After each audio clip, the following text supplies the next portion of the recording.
Hello everyone, एक बार फिर से आप सभी का स्वागत है आज़ाद यूपीएससी एकेडमी में। आज हम यहाँ पर चर्चा करेंगे कुछ करंट अफेयर्स के टॉपिक को लेकर। करंट अफेयर्स में जैसा कि हम कहते हैं कि डेली बेसिस पे जो इम्पोर्टेंट न्यूज़ होंगी उसकी हम यहाँ पर चर्चा करेंगे। तो आज के कुछ जो कल के कुछ प्रमुख इम्पॉर्टेंट न्यूज़ हैं जो कि आज की चर्चा का विषय हैं, जो कि जिससे क्वेश्चन भी पूछे जा सकते हैं, तो उनको हमें लेकर एक एक करके चर्चा करेंगे।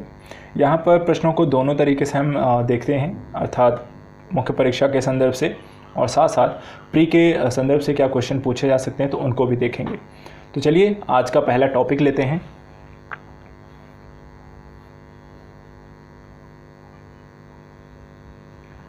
आज का पहला टॉपिक है यहाँ पर सीमा समायोजन कर।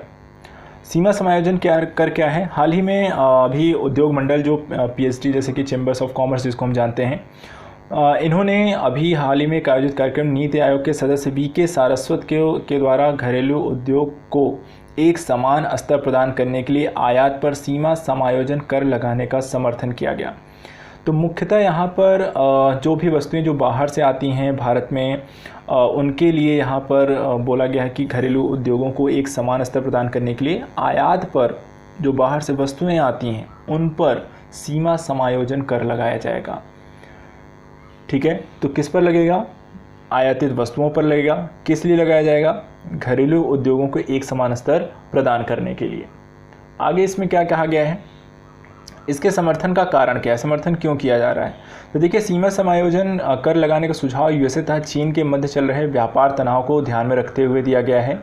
यह व्यापार तनाव कोविड-19 महामारी के बाद जारी रह गया है, यहाँ पर महामारी होगा के बाद जारी रह सकता है। इसके अलावा भारतीय उद्योगों द्वारा हमेशा घरेलू सामानों पर बिजली शुल्क, मंडी कर, स्वच्छ ऊर्जा उपकर, रॉयल्टी जैसे करों के बारे में शिकायतें की जाती हैं जो घरेलू रूप से उत्पादित वस्तुओं पर वसूल किए जाते हैं। इसके अतिरिक्त कई प्रकार के आयातित सामान अपने संबंधित देश में इस तरह की लेवी के साथ लिए नहीं जाते हैं, जिससे भारतीय बाजार में ऐसे उत्पादों को मूल्य लाभ मिलता है।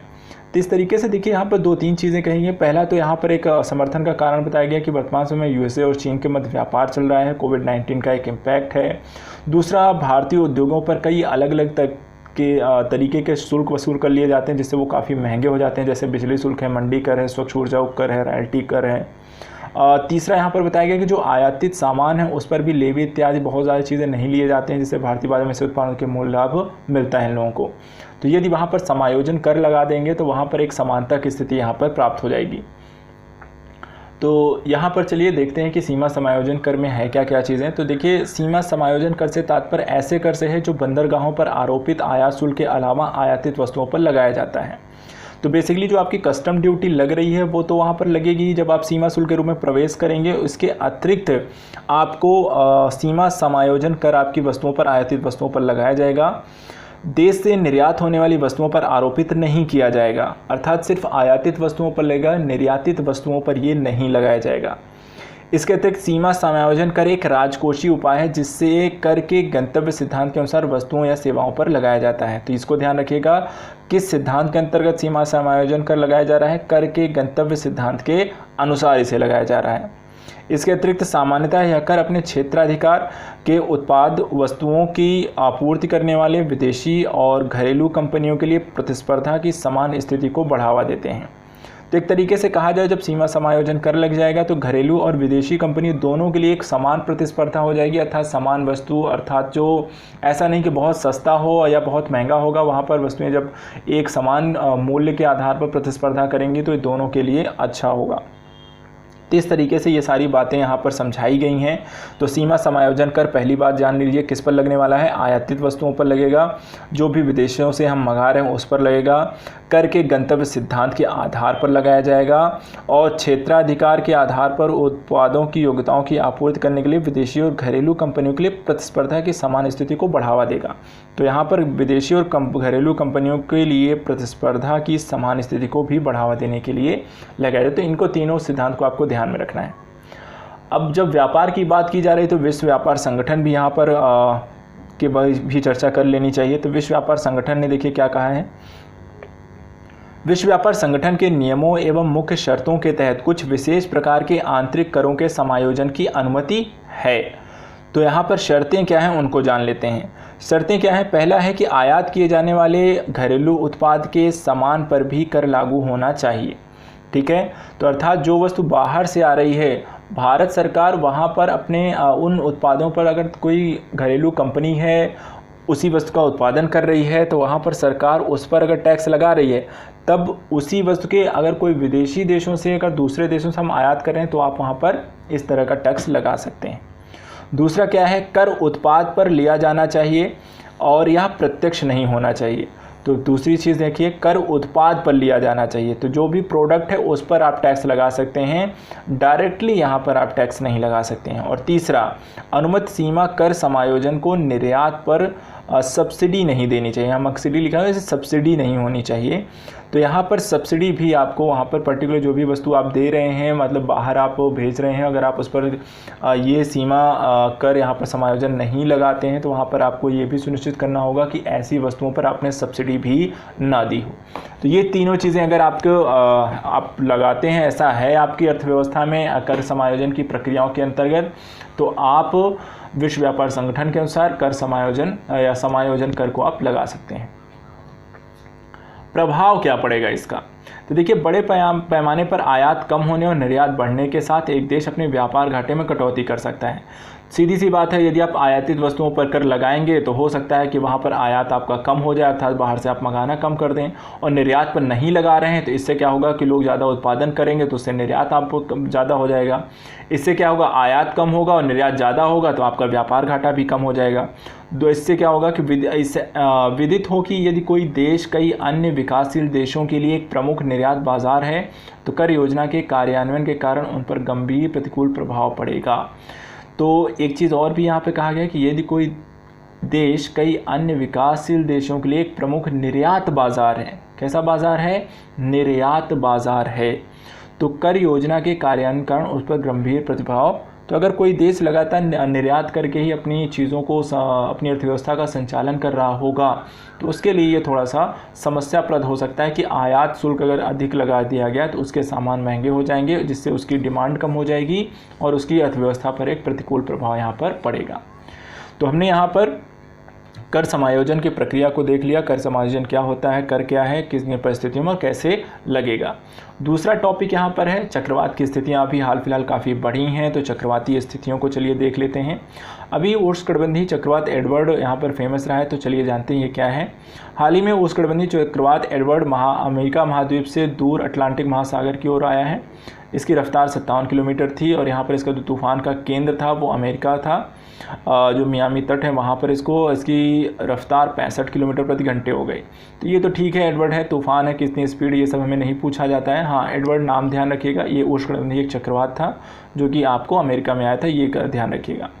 इसके अतिरिक्त बात करते हैं कि उष्णकटिबंधीय चक्रवात होते क्या हैं, ठीक है, तो उनके बारे में चलिए चर्चा करते हैं। तो उष्णकटिबंधीय आपके चक्रवात क्या होते हैं? तो देखिए, उष्णकटिबंधीय चक्रवात एक ऐसा तूफान है जिसके बीच काफ़ी कम दबाव का क्षेत्र होता है। चक्रवात आने के साथ बिजली कड़कने के साथ तेज़ हवाएं चलती हैं और भारी बारिश होती है। तो क्या क्या चीज़ें होती हैं? कम दबाव के क्षेत्र में बनता है, बिजली कड़कती है, तेज़ हवाएं चलती हैं और भारी बारिश होती है। किस प्रकार के चक्रवात में? उष्णकटिबंधीय चक्रवात में। और साथ साथ यहाँ पर जो हवा होती है वो भी नम होकर ऊपर उठती रहती है। बेसिकली हवाएं जब यहाँ पर पैदा होती हैं वो गर्म होकर ऊपर उठती हैं। नम हवा के ऊपर उठने से गर्मी पैदा होती है। इस गर्मी की वजह से हवा की नमी का संघनन होता है और बादल बनते हैं जिससे बारिश होती है। आता कहाँ है? उसका क्षेत्र देख लिए, 30 डिग्री उत्तरी से लेकर 30 डिग्री दक्षिणी अक्षांशों के मध्य यहाँ पर ये चक्रवात, इस तरीके की स्थितियाँ इनके लिए आदर्श होती हैं। तो आदर्श स्थितियाँ अर्थात अगर पूछा जाए क्वेश्चन में उष्णकटिबंधीय चक्रवात का विस्तार कहाँ होता है, पाए कहाँ जाते हैं, साइक्लोन इस तरह के उत्पन्न कहाँ होते हैं, तो 30 डिग्री उत्तरी से लेकर 30 डिग्री दक्षिणी अक्षांशों के मध्य आपको इनकी उपस्थिति देखी जाती है। इसके बाद भूमध्य रेखा या इक्वेटर पर कम दबाव होने के बावजूद कोरियोलिस बल के ना के बराबर होता है। इसकी वजह से हवाएं वृत्ताकार रूप से नहीं चलती हैं और चक्रवात नहीं बन पाते हैं। दोनों गोलार्धों में 30 डिग्री अक्षांश के बाद ये हवाएं पछुआ पवनों के प्रभाव में आकर स्थल पहुंचकर खराब हो जाती हैं। तो यहाँ पर किस कोरियोलिस बल का प्रभाव नहीं लगता है, बल्कि वृत्ताकार हवाएं चलती हैं और 30 डिग्री अक्षांशों के बाद पछुआ पवनों के प्रभाव में आकर ये स्थल पर पहुंचकर खराब हो जाती हैं। तो बेसिकली ये आपका चक्रवात सिर्फ समुद्रों पर ही रहती हैं, स्थल पर इनका प्रभाव नहीं रहेगा।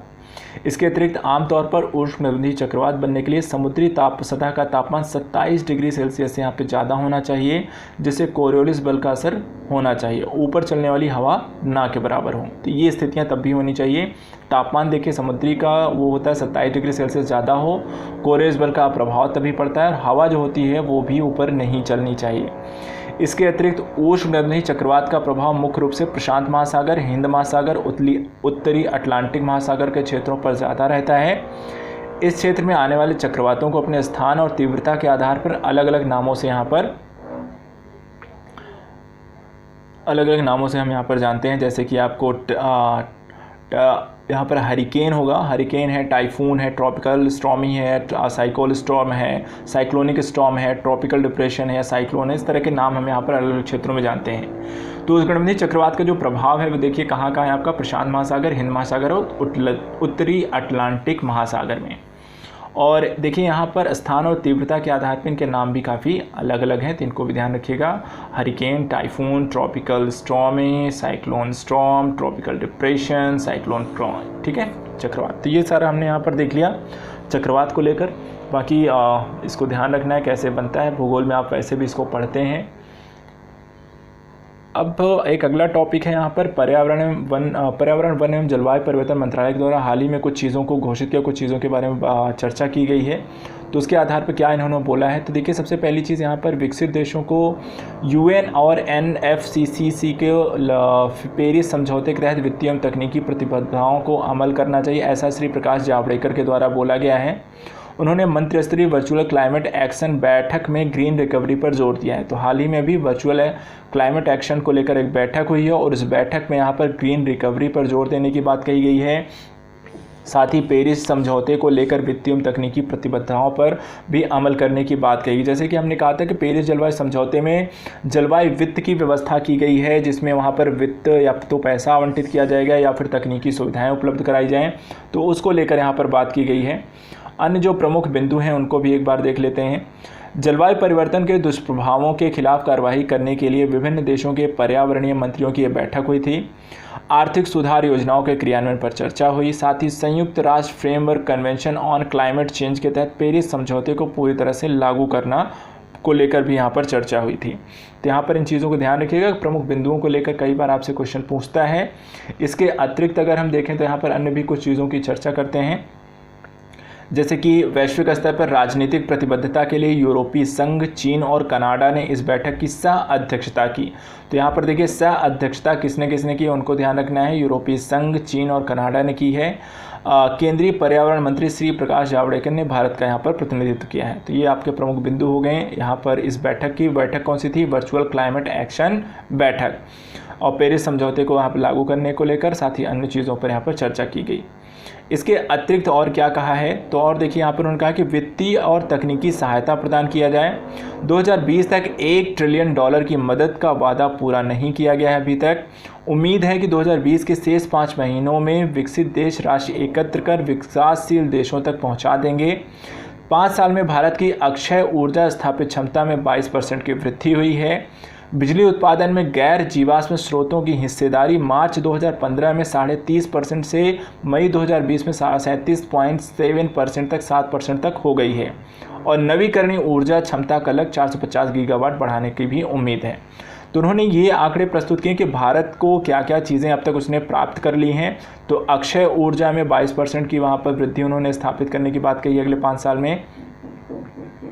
तो वहाँ पर क्या हासिल किया भारत ने। दूसरी चीज़ है कि बिजली गैर जीवाश्म स्रोतों की हिस्सेदारी भी 2015 के मुकाबले 2017 तक 37.7 हो गई है, और नवीकरणीय ऊर्जा के लक्ष्य भी 450 गीगावाट बढ़ाने का उम्मीद रखा गया है। तो ये तो यहाँ पर बात हो गई। साथ ही देखिए $1 ट्रिलियन की यहाँ पर विकसित देशों को सहायता करनी है, जो अभी तक नहीं किया गया है। इसके अतिरिक्त भारत ने जलवायु परिवर्तन को लेकर क्या क्या यहाँ पर प्रयास किए हैं, उनको भी चलिए एक बार देख लेते हैं। तो भारत के देखिए जो प्रयास हैं उसमें है, पहली चीज़ है कि भारत सरकार ने यहाँ पर ग्रामीण क्षेत्रों को 8 करोड़ LPG कनेक्शन दिए हैं।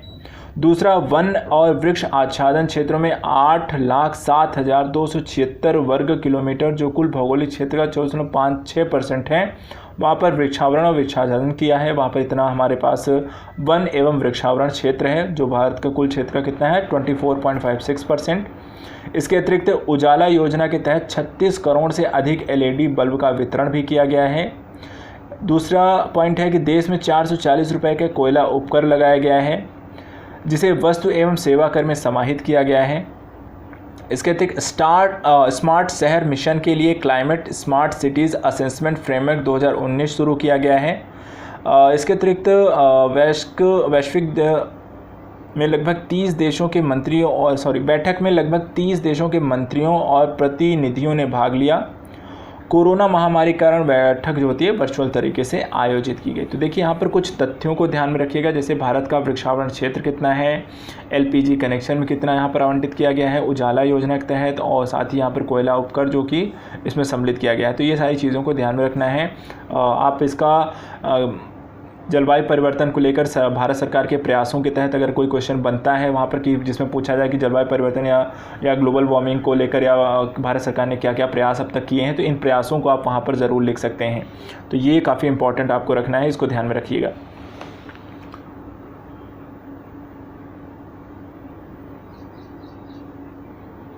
चलिए अब बात करते हैं यहाँ पर अगले प्रॉस्पेक्टस की, अगले यहाँ पर टॉपिक की।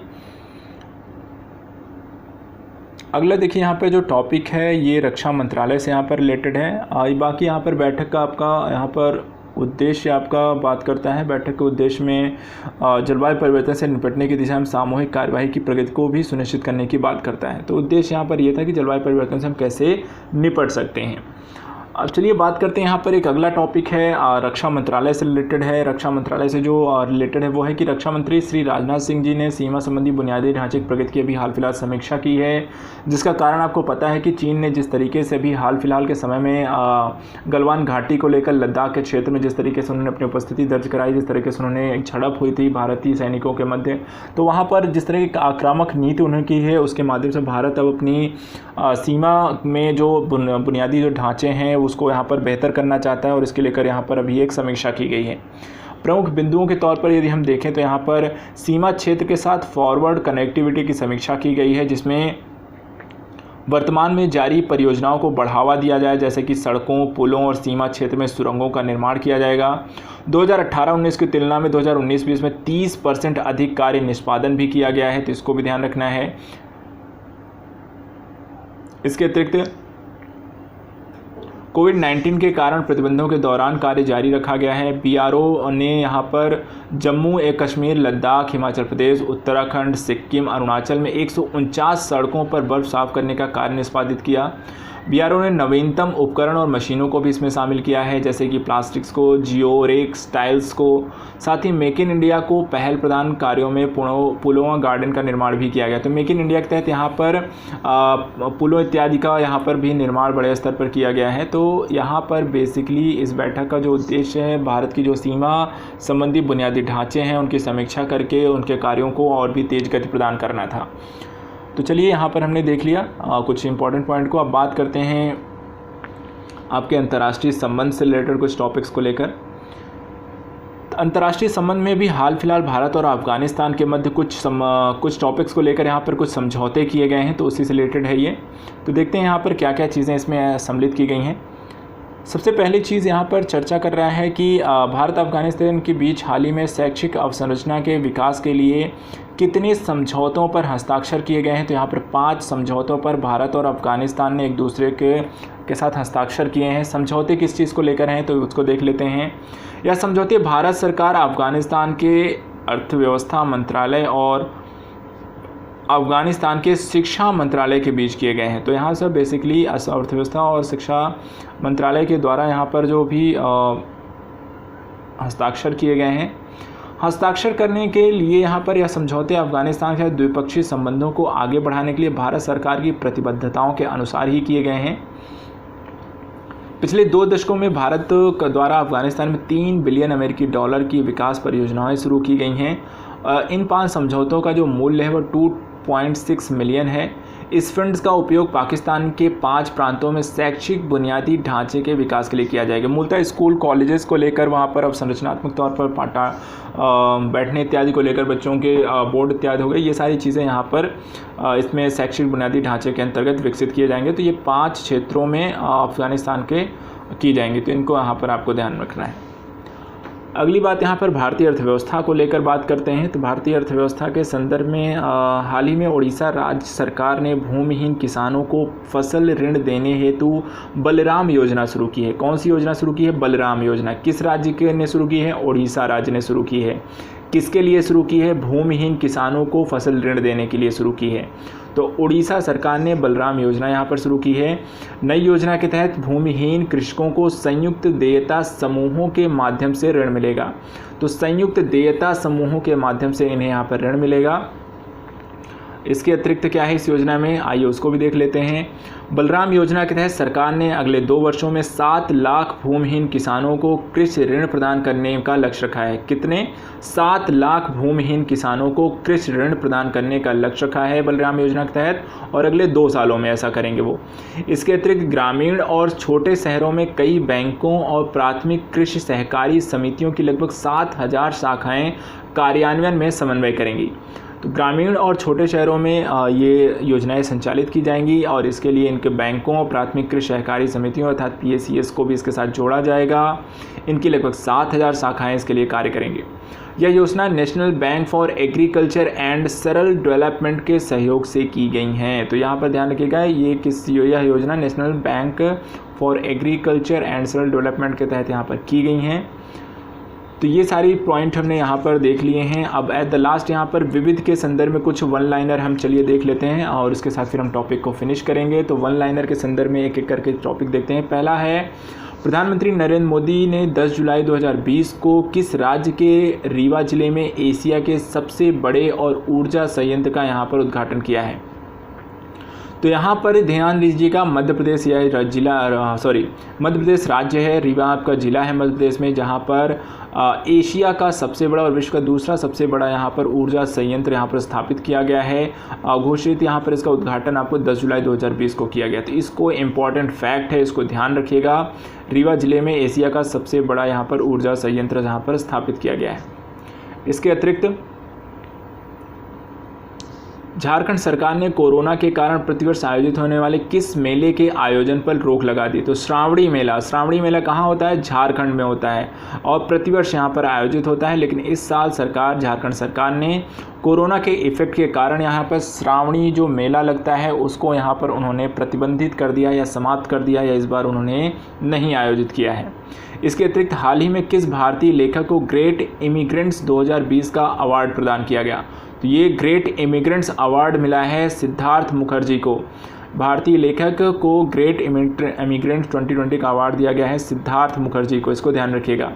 इसके अतिरिक्त सभी घरों को गैस कनेक्शन देने वाला पहला राज्य कौन बना? तो हिमाचल प्रदेश ऐसा पहला राज्य बन गया है जिसने सभी घरों को गैस कनेक्शन उपलब्ध करा दिए हैं। तो देश का पहला राज्य हिमाचल प्रदेश बन गया है जो सभी घरों को गैस कनेक्शन यहाँ पर उपलब्ध करा चुका है। इसके अतिरिक्त मध्य प्रदेश विधानसभा के प्रोटेम स्पीकर के रूप में निम्नलिखित में किसे नियुक्त किया गया? तो रामेश्वर शर्मा हैं मध्य प्रदेश विधानसभा के प्रोटेम स्पीकर के रूप में यहाँ पर नियुक्त किया गया है। एट द लास्ट एक पॉइंट आपका और है, इसको भी देख लेते हैं। हरियाणा मंत्रिमंडल ने निजी क्षेत्र की नौकरियों में राज्य के युवकों को कितने प्रतिशत आरक्षण दिए जाने संबंधी अध्यादेश लाने के प्रस्ताव को मंजूरी दे दी है? तो यहाँ पर 75%। तो यहाँ पर हरियाणा मंत्रिमंडल ने निजी क्षेत्र की नौकरियों में राज्य के युवकों को 75% आरक्षण दिए जाने संबंधी अध्यादेश लाने की मंजूरी दे दी। अर्थात कहने का मतलब है हरियाणा में कोई भी निजी कंपनी यदि वहाँ पर स्थापित करती है, ओपन करती है, कार्य करती है, तो वहाँ पर अगर उसे 100 स्टाफ रखने हैं तो 100 में से 75 स्टाफ जो होंगे वो हरियाणा के ही होंगे, बाकी के 25 स्टाफ आपको बाहर से आप हायर कर सकते हैं। तो यहाँ पर इसको अध्यादेश इसके लिए लाया गया है। तो इस तरीके से हमने आज यहाँ पर करंट के टॉपिक्स में कुछ वन लाइनर और कुछ आपके यहाँ पर विश्लेषण करते हुए टॉपिक्स को हमने यहाँ पर देख लिया है जो आपके परीक्षा के संदर्भ से उपयोगी हो सकते हैं। आई होप आपको यहाँ पर आपने टॉपिक को अच्छे से पढ़ लिया होगा, समझ लिया होगा। हम नेक्स्ट डे मिलेंगे कुछ नए टॉपिक्स को लेकर चर्चा करते हुए और उनको एक एक करके यहाँ पर देखेंगे।